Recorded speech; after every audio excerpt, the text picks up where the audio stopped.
Friend, स्वागत है आप सभी का अपने चैनल फ्यूचर पॉइंट में। तो दोस्तों, आज के इस वीडियो में मैं बताने वाला हूं बिहार बोर्ड मैट्रिक परीक्षा 2026 के लिए हिंदी का ऐसे क्वेश्चन जो बिहार बोर्ड में बार बार पूछे जाते हैं। तो इस वीडियो को शुरू से अंत तक देखिएगा।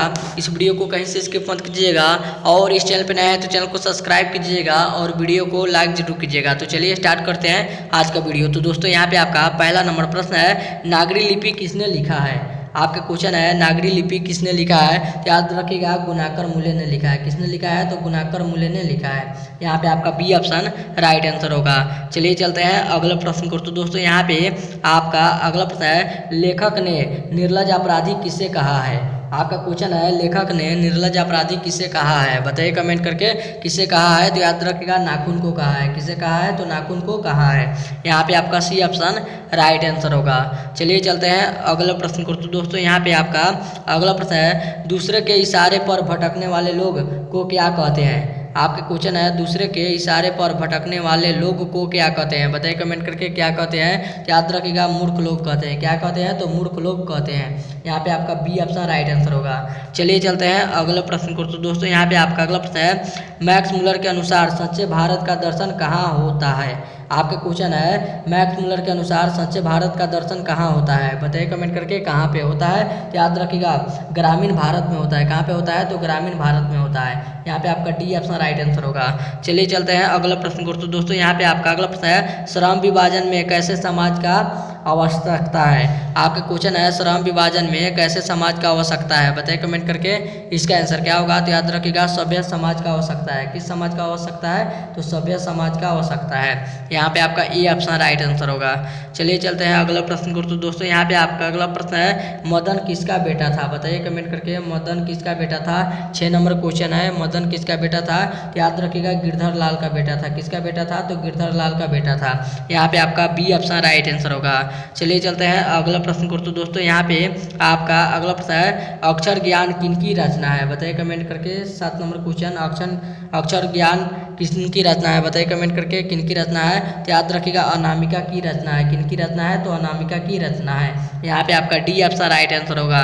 चलिए चलते हैं अगला प्रश्न को। तो दोस्तों, यहाँ पे आपका अगला प्रश्न है, धूप में, बारिश में, गर्मी में कौन सी चौकना रहता है। आपका क्वेश्चन है, धूप में, बारिश में, गर्मी में कौन चौकना रहता है। बताइए कमेंट करके कौन चौकना रहता है। तो याद रखिएगा, यहाँ पे आपका द्वार पर खड़ा बूढ़ा वृक्ष। यहाँ पे आपका द्वार पर खड़ा बूढ़ा वृक्ष रहता था। यहाँ पे आपका सी ऑप्शन राइट आंसर होगा।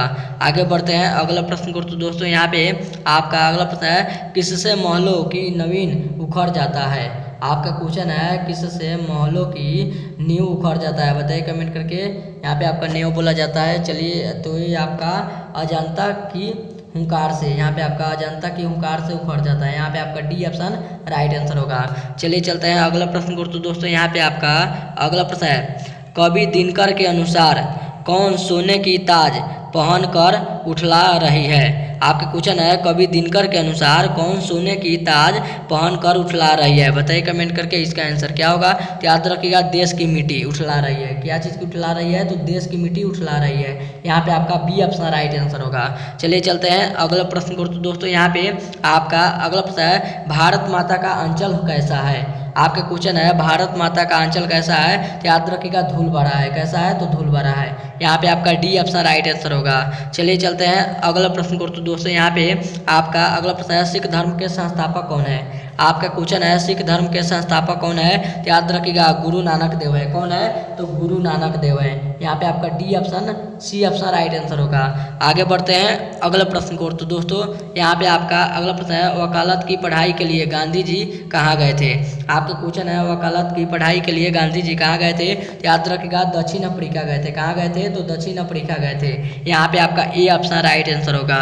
चलिए चलते हैं अगला प्रश्न को। तो दोस्तों, यहाँ पे आपका अगला प्रश्न है, बिस्मिल्लाह खां और शहनाई के साथ कौन सी मुस्लिम पर्व का नाम जुड़ा हुआ है। आपका क्वेश्चन है, बिस्मिल्लाह खां और शहनाई के साथ कौन सी मुस्लिम पर्व जुड़ा हुआ है। बताइए कमेंट करके कौन जुड़ा हुआ है। तो याद रखिएगा, मुहर्रम जुड़ा हुआ है। कौन जुड़ा हुआ है? तो मुहर्रम जुड़ा हुआ है। यहाँ पे आपका बी ऑप्शन राइट आंसर होगा। चलिए अगला प्रश्न को चलते हैं। तो दोस्तों यहाँ पे आपका अगला प्रश्न है, संतु किस कहानी का पात्र है? आपके क्वेश्चन है संतु किस कहानी का पात्र है, बताइए कमेंट करके संतु किस कहानी का पात्र है। तो याद रखिएगा मछली कहानी की पात्र है। यहाँ पे आपका बी ऑप्शन राइट आंसर होगा। चलिए चलते हैं अगले प्रश्न को। तो दोस्तों यहाँ पे आपका अगला प्रश्न है, अभियोग किस देश में स्थित है? आपका क्वेश्चन है अभियोग किस देश में स्थित है? तो याद रखिएगा फ्रांस देश में स्थित है। किस देश में स्थित है? तो फ्रांस देश में स्थित है। यहाँ पे आपका बी ऑप्शन राइट आंसर होगा।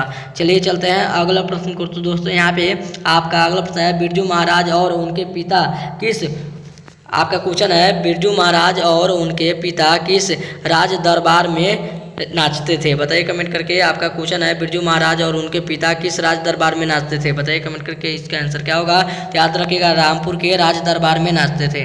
यहाँ पे आपका ए ऑप्शन राइट आंसर होगा। चलिए चलते हैं अगले प्रश्न को। तो दोस्तों यहाँ पे आपका अगला प्रश्न है, पंडित बिरजू महाराज का जन्म कहाँ हुआ था? आपका क्वेश्चन है पंडित बिरजू महाराज का जन्म कहाँ हुआ था? याद रखिएगा लखनऊ में हुआ था। कहाँ पे हुआ था? तो लखनऊ में हुआ था। यहाँ पे आपका बी ऑप्शन राइट आंसर होगा।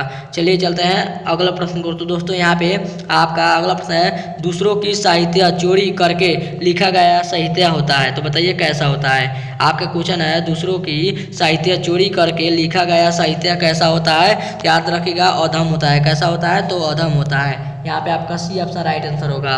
चलिए अगला प्रश्न को चलते हैं। तो दोस्तों यहाँ पे आपका अगला प्रश्न है, बहादुर का स्वभाव कैसा था?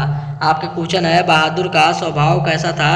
याद रखिएगा कर्मठ और ईमानदार था। कैसा था? तो कर्मठ और ईमानदार था। यहाँ पे आपका बी ऑप्शन राइट आंसर होगा। और ये था आपका वीडियो का लास्ट क्वेश्चन। अब वीडियो यहीं पे खत्म करते हैं। उम्मीद करते हैं वीडियो आप सभी को बहुत ही अच्छा लगा होगा। तो इस वीडियो में जाते जाते इस वीडियो को जरूर एक लाइक कर दीजिएगा और चैनल पर नया है तो चैनल को सब्सक्राइब जरूर कीजिएगा। तब तक मिलते हैं अगला वीडियो में। तब तक bye bye, thank you for watching. मिलते हैं अगले वीडियो में।